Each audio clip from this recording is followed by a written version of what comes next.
Hello বন্ধুরা, আজ আমি তোমাদের কাছে কুমড়ো দিয়ে একটা মিষ্টি রেসিপি নিয়ে এসেছি। আজ আমি দেখো এই মিষ্টিটা তৈরি করছি। এর মধ্যে কি কি লাগছে দেখো, তোমাদেরকে দেখিয়ে দিচ্ছি। এখানে দেখো কুমড়োকে আমি সেদ্ধ করে নিয়েছি। এখানে দেখো 3 চামচ আমি সুজি নিয়েছি। এখানে 1 বাটি দেখো ময়দা রয়েছে। এখানে দেখো 1 কাপের কম আমি চিনির গুঁড়ো নিয়েছি। এখানে দেখো সাদা তিল রয়েছে, 2 চামচ দেখো ঘি রয়েছে, এলাচ গুঁড়ো রয়েছে, কিশমিশকে দেখো ছোট ছোট করে আমি টুকরো করে নিয়েছি, কাজুকে দেখো ছোট ছোট টুকরো করে আমি কেটে নিয়েছি। এখানে দেখো নারকেল গুঁড়ো রয়েছে। এবার দেখো কুমড়োটা একটা বোলের মধ্যে আমি নিয়ে নিচ্ছি। এবার দেখো ম্যাশার দিয়ে আমি ম্যাশড করে নিচ্ছি। ম্যাশার দিয়ে দেখো আমি ম্যাশড করে নিয়েছি কুমড়োটাকে। এবার দেখো সুজি দিয়ে দিচ্ছি, ময়দা দেখো দিয়ে দিচ্ছি, চিনির গুঁড়ো দেখো দিয়ে দিচ্ছি। এবার দেখো ঘি দিয়ে দিচ্ছি, সাদা তিল দেখো দিয়ে দিচ্ছি, কিশমিশ দেখো দিয়ে দিচ্ছি, মৌরি দেখো দিয়ে দিচ্ছি, কাজু দেখো দিয়ে দিচ্ছি। এবারে দেখো নারকেল গুঁড়ো আমি দিয়ে দিচ্ছি। এবার আমি সব একসাথে দেখো মেখে নিচ্ছি। এবার দেখো এলাচ গুঁড়ো আমি দিয়ে দিচ্ছি।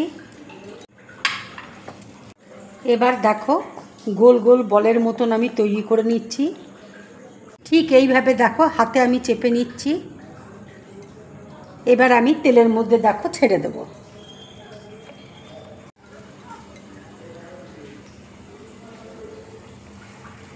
এই ভাজাগুলো দেখো আমি মিডিয়াম ফ্লেমে ভাজছি। ভাজাগুলো দেখো হয়ে গেছে।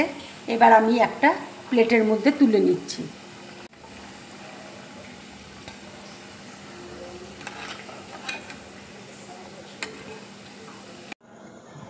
সব ভাজাগুলো দেখো হয়ে গেছে।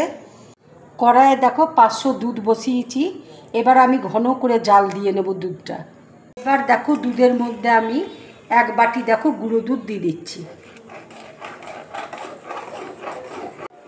খুব ভালো করে দেখো নেড়ে যেতে হবে, নাহলে দলা পাকিয়ে যাবে।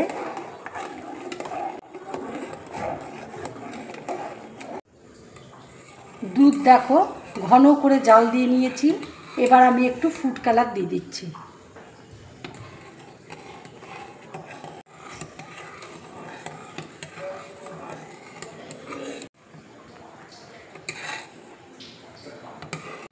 এবার দেখো কিশমিশ আমি দিয়ে দিচ্ছি, কাজু দেখো দিয়ে দিচ্ছি।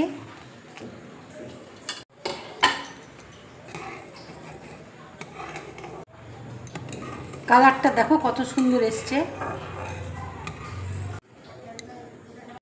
এবার দেখো কনডেন্স মিল্ক আমি দিয়ে দিচ্ছি।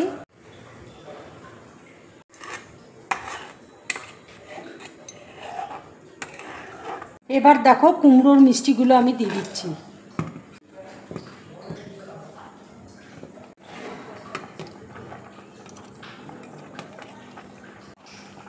মিষ্টিটা দেখো হয়ে গেছে।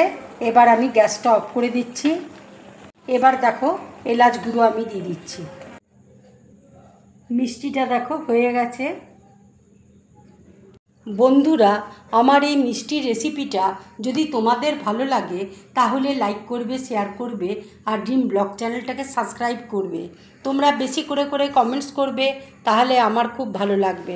নমস্কার।